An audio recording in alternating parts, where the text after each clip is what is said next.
Class 5 News Bulletin with me, Tandy Wenzumara. Let's take a look at our top stories.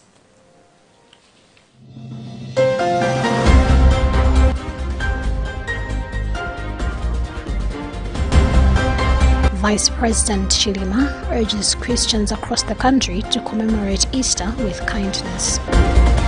CSOs urge authorities to reconsider relocation of refugees and asylum seekers to Dzaleka refugee camp. And in international news, United Arab Emirates court dismisses South Africa's request to extradite Gupta brothers.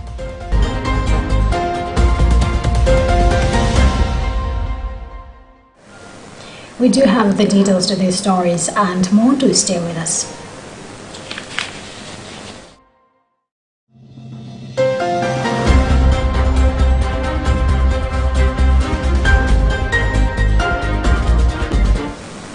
Pope Francis reminded the faithful of how the Lord, in washing the feet of his disciples, teaches us the importance of humility and service that are born of a noble heart.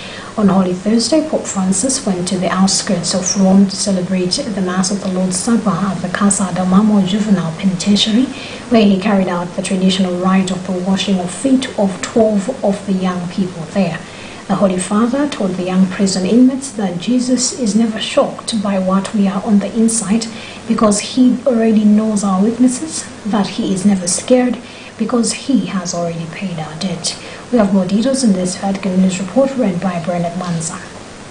Pope Francis previously visited the Casa del Marmo institution in 2013, right after he became Pope, when he chose to celebrate the Holy Thursday liturgy in Cuna Domini there. In his homily given without a prepared text, the Pope focused his thoughts on the Gospel of the liturgy that recounts when Jesus, a day before his passion, washes the feet of his disciples in a gesture of humility and service, something that back in that time would have been carried out by a slave. The Pope explained how life would be so beautiful if we were to imitate the gesture and spirit in our daily lives, helping one another, rather than following worldly ways of cheating or taking advantage of each other. In conclusion, the Holy Father explained that his gesture of washing the feet of 12 young people present is not just a folkloristic gesture, but a sign of how we should be with one another, helping each other, showing each other love and respect for the immense dignity of all, even our weaknesses as sinners. He added that if we adopt this attitude and spirit of service, we could alleviate so many of the injustices in our world. Meanwhile, the Holy Father has called upon Christians to be renewed by God's mercy, beloved by Jesus, enable the power of his love to transform our lives too, and become agents of this mercy, channels through which God can water the earth, protect all creation, and make justice and peace flourish. According to the Pope, one special way to bring about this transformation in our lives is to undertake the Divine Mercy Novena, which begins each year on Good Friday. Vice President Dr. Salus Klaus Chilima has asked Christians across the country to commemorate Easter with thanksgiving and kindness, describing the day as the biggest in the Christianity and Catholic faith. He was speaking at the Way of Cross marking the Good Friday at St. Patrick's Parish earlier today, where he was seen carrying the cross, a symbolic depiction of Jesus Christ. Robert Edward was there and he explains.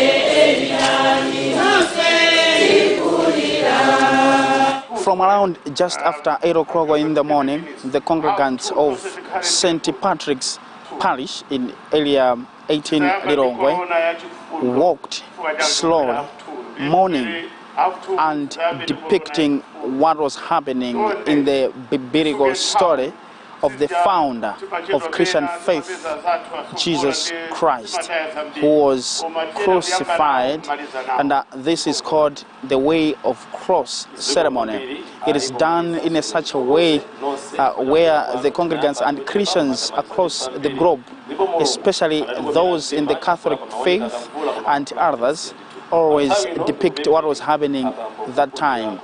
They moved some kilometers from here, moving around the Area 18 Health Center and coming back. One of the people who carried the cross is the country's Vice President, Dr. Saulo Chilima, and his wife Mary read the word at Area 18 Health Center.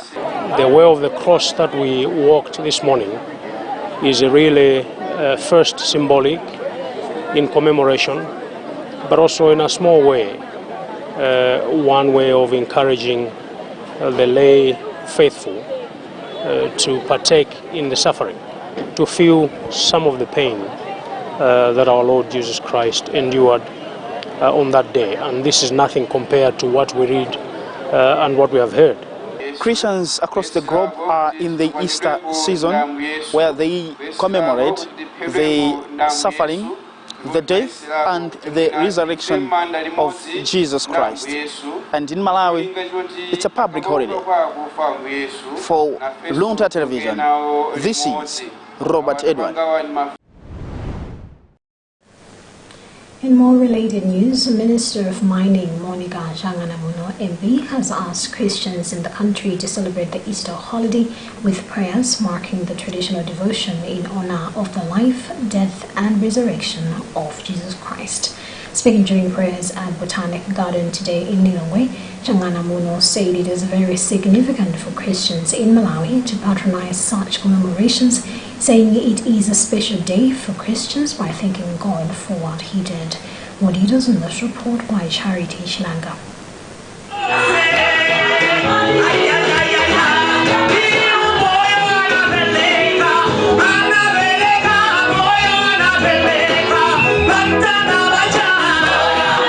Christians congregated at Botanic Garden in Lilongwe to commemorate Good Friday. The prayers started with the way of the cross that was marched in two groups. The first one starting from Lilongwe Community Ground, the other one from Area 25, and both teams converged at Botanic Garden. Speaking at the prayers, Minister of Mining Monica Changanamuno said as denominations have their own way of doing things, at times it is good for them to come together because they are all one under Christ, to show that they are all Christians and pray to the same God, saying that will bring unity, because when unity is starting from the church, it is easier for tribes to get united. She has, however, pleaded those who commemorate Easter by going and doing risky behaviors not to indulge in such. Good Friday is a Christian holiday commemorating the crucifixion of Jesus and his death at Calvary, which is observed during Holy Week as part of Paschal Triduum. It is also known as Holy Friday.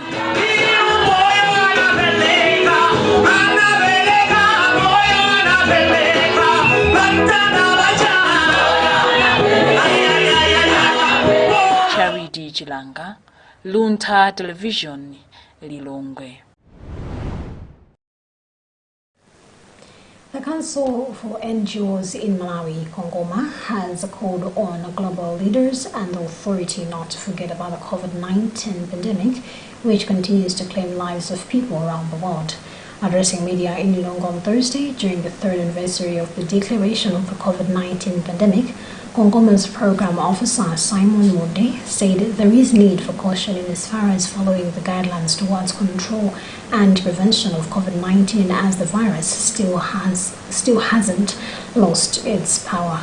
He said, although as a country we are facing a lot of challenges, including the cholera outbreak and the effect of Cyclone Freddy, we should never relent and forget about the COVID-19 pandemic, which is still amongst us. Jacqueline Saidi has more details. As the world marks 3 years since COVID-19 was declared global health emergency by the World Health Organization on 11th March 2020, Malawi has not been relieved from the COVID tragedy following another 2 devastating emergencies of cholera outbreak that continues to kill people and many getting hospitalized, and Cyclone Freddy that has also caused injuries, loss of life, properties and displacement of people. Speaking during a press briefing in Lilongwe, Simon Munde, Programs Officer for Gongoma, said as COVID-19 still exists and continue to claim lives, there is need for preparation so that the disaster that happened last time should not happen again, as many lives were lost due to the virus. We are trying to communicate to global leaders that COVID-19 is still around, it exists, and people are still dying. Because from the records of the World Health Organization, it is indicating that 135,000 people have died this year alone, meaning that the pandemic still exists. So we need to be very careful, we need to prepare, and we are also sending a message to our leader in Malawi to say, let us have well equipment in our hospitals so that we should never face the tragedy again.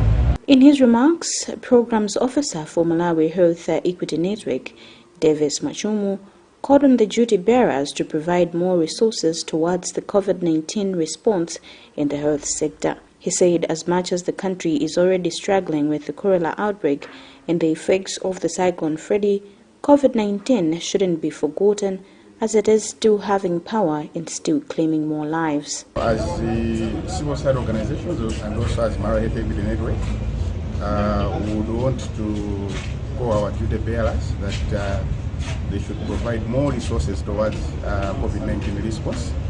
As you all know that we are also dealing with cholera and also the issues of trade, there might be laxity. The world is commemorating 3 years following the declaration of COVID-19 as a pandemic under the theme Never Again, meaning the COVID-19 tragedy must never again be repeated and the devastation to human life should never happen again. The Council for Non-Governmental Organizations in Malawi, Gongoma, in partnership with Global Call for Action Against Poverty and People's Vaccine Alliance, has since amplified the United Nations Health Organization statement that it's not yet ready to say the emergency has ended, implying that the virus has not lost its punch. For Luntha Television News, this is Jacqueline Saidi. If you just tuned in to Luntha TV, know that you're watching news coming to you live from Bishop Neve Media Center. But do stay tuned for more right after this recap of our top stories.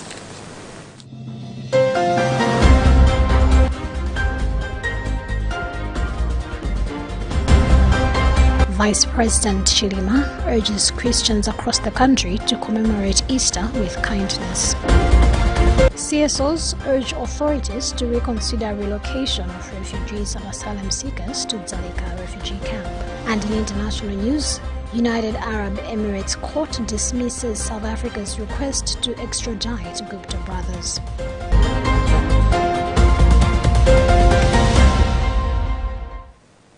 Proceeding with the news, some human rights civil society organizations have asked the government to reconsider its decision of relocating refugees and asylum seekers to Dzaleka refugee camp, a decision which they say will have disastrous consequences on their lives. The CSOs, comprising Inua Advocacy, a local charity organization that advocates for the rights of refugees and asylum seekers, Center for Human Rights and Rehabilitation CHRR, and the Malawi Human Rights Commission, told journalists on Thursday in Lilongwe that the decision made by government will make the provision of critical basic services such as health services, education and programs difficult as the camp is congested. Bridget Wanoka has more of the details. The government, through the Ministry of Homeland Security, announced a fresh deadline for refugees and asylum seekers to relocate to Dzaleka camp on Friday, 31st of March. Inua Advocacy, joined by CHRR and MHRC, joined calls that government's decision is uncalled for, looking at how congested the camp is, as currently it is accommodating over 56,000 refugees against its capacity of 10,000 refugees. Inua Advocacy Chief Executive Officer Innocent Magambi told us that the decision will do more harm than good, citing challenges like no access to running water as the refugees depend on boreholes, which are far, making cases of abuse rise. He also gave an example of the 10,000 kwacha, which is given to a refugee per month, saying it is not enough to sustain even a citizen of the country with the bad economy the country is facing. I came to Dzaleka as a refugee, and I'm where I am today because I was able to escape the camp, and Malawian communities, the church, helped me to be educated and to put the education into practice, and I'm touching many lives in Malawi. So I think there is more that refugees can benefit when they are allowed to thrive instead of being confined in what some people have, alluded to as a human zoo of Dzaleka. Concurring with Magambi was MHRC Director of Civil and Political Rights, Peter Chisi, who said relocating self-sufficient and productive refugees and asylum seekers to Dzaleka camp will not only lead to more problems but will compel them to rely on humanitarian agencies which are already facing critical funding shortfalls. Our immediate finding was that Dzaleka refugee camp is quite congested. It is overcrowded, and the people living there are lacking most of the basic amenities, including water, health services, as well as security. After that, we actually advised government of the need to actually maybe reconsider the position until a full assessment has been made. The government has directed refugees and asylum seekers to relocate to the country's refugee camp by April 15th or face forced eviction from their homes. Previously, the government made a statement for all refugees residing in undesignated places to go back to Dzaleka by 1st April 2021, but it was challenged by the refugee community who obtained an injunction for judicial review on the decision. This is Bridget Mwanoka for Luntha News in Lilongwe. Member of Parliament for Salima Northwest Enoch Pale has spoken of the need of taking the constituents to the National Assembly to appreciate how the House operates. Pale made the remarks on Thursday after leading over 70 people from his constituency to see some of the activities that members of Parliament participate in. He said apart from them ushering leaders into positions, they should also be given an opportunity to see how they are being represented in Parliament, which is generally the purpose of giving them the power to, among others, liaise with government, mostly on developmental projects. Brendan Manza has more details in this report, in this report. The constituents were guided to different areas within Parliament building to appreciate the structure itself and meet some officials who are critical in its operations. The legislator also led them into the chamber where the second deputy speaker, Madalitsoga Zombo, greeted them in a special way, where they also followed their leader who chaired the committee stage of the enactment of the Bill number 11 of 2003, in which Parliament authorized government to borrow 105 billion Malawi kwacha locally for the Lake Malawi water supply project. In an interview, Pale said he wanted to expose them to what they voted for and appreciate where their leader sits, while also learning how the proceedings are conducted in Parliament. This is a combination of different classes of people. There are fishermen here, there are those that are into different businesses, there are pastors here, there are party members here, and there are those that are holding also our cultural issues back home. It is important also, when people travel like this, they learn.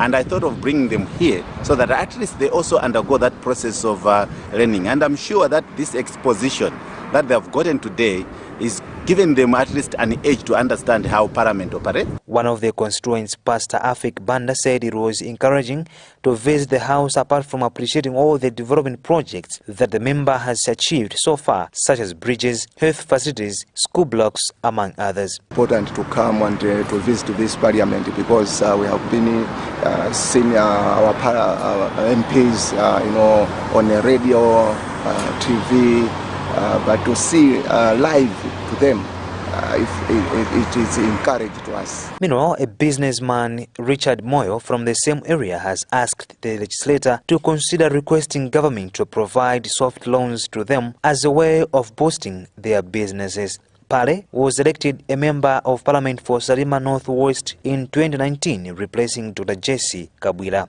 For Luntha News, I am Brendan Manza.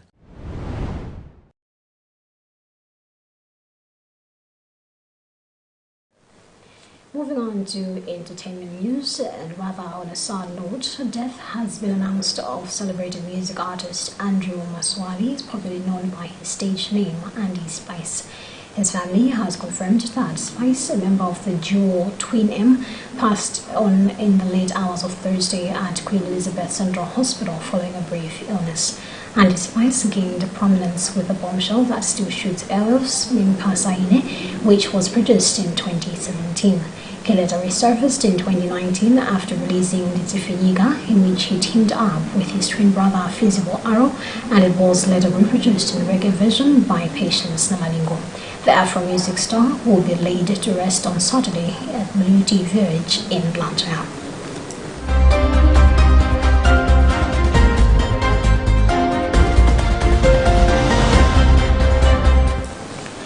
Now, moving on to sports, the Football Association of Malawi FAM has taken over the sponsorship of regional Division 1 leagues and has now renamed it Bira TV Regional Division 1 Leagues. The development follows the discontinuation of the league's sponsorship by Standard Bank PLC. According to FAM, the association will maintain the sponsorship package of 15 million kwacha per region. We have more details in this report by King Major Gawendo. The bank notified Football Association of Malawi FAM that it will not be able to renew the Unayo Regional League annual sponsorship as a result of its recent product review of Unayo's business priorities and strategies. FAM General Secretary Alfred Gunda said the association has decided to step in and support the leagues to ensure continuity in its league and player development pathway. Gunda said FAM will maintain the sponsorship package of 15 million kwacha per region, and the funds are coming from the newly introduced 75 million kwacha special grant subversion to the regional association for supporting competitions and professionalism. Gunda said the bank and FAM had a 3-year partnership renewable annually, so it will not be renewed this year. He said they treasure the support the bank gave football and would like to thank Standard Bank for making a bold decision of becoming the first ever sponsor of the Division 1 leagues nationwide. Going forward, the Division 1 regional leagues have grown into big and popular brands across the country, and the firm remains open to explore collaborations with other potential partners, according to Gunda. On the farm sponsorship, Gunda said initially the grants funds were earmarked for other competition-related activities, but they are aligned with the regional association to reallocate the 15 million kwacha to the league and to ensure that there is no gap in the regional competitions. For Luntha News, this is King Major Kamwindo. Now, in international news, a United Arab Emirates court has dismissed South Africa's request to extradite Atu and Rajesh Gupta, brothers who face charges of political corruption. The Indian brothers, arrested in the UAE in June 2022, are accused of using their connections with Jacob Zuma, former president of South Africa, who ruled the country from 2009 to 2018, to win contracts, influence cabinet appointments, and siphon off state funds. However, Zuma and the Guptas have denied all wrongdoing. We have more details in this Al Jazeera report read by Charity Sri Lanka. Justice Minister Ronald Lamola said earlier today that South Africa received diplomatic communication from the UAE on Thursday that a court had made the decision on February 13th. According to Lamola, the court had ruled that the UAE had jurisdiction to prosecute the Gupta's for money laundering offences allegedly committed in the UAE and South Africa. He added that South Africa would promptly appeal the decision. An inquiry was established in 2018 to examine allegations of corruption during Zuma's 9 years in power from 2009, which was riddled with scandals overshadowing his presidency. In July 2021, Interpol issued a red notice, a global alert enabling law enforcement to arrest a person sought for prosecution or to serve a custodial sentence and arrest them pending extradition for the Guptas.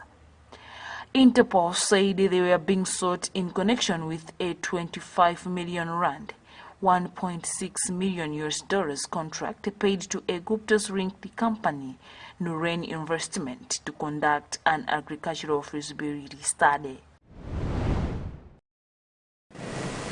That Al Jazeera News report read by Charity Shalanga also brings us to the end of what we had for you in this edition of our news bulletin. But before we leave, let's have another look at the headlines.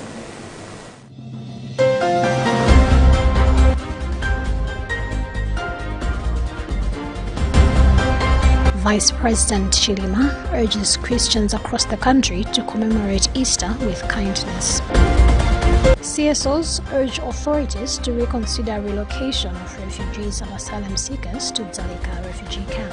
And in international news, United Arab Emirates court dismisses South Africa's request to extradite Gupta brothers.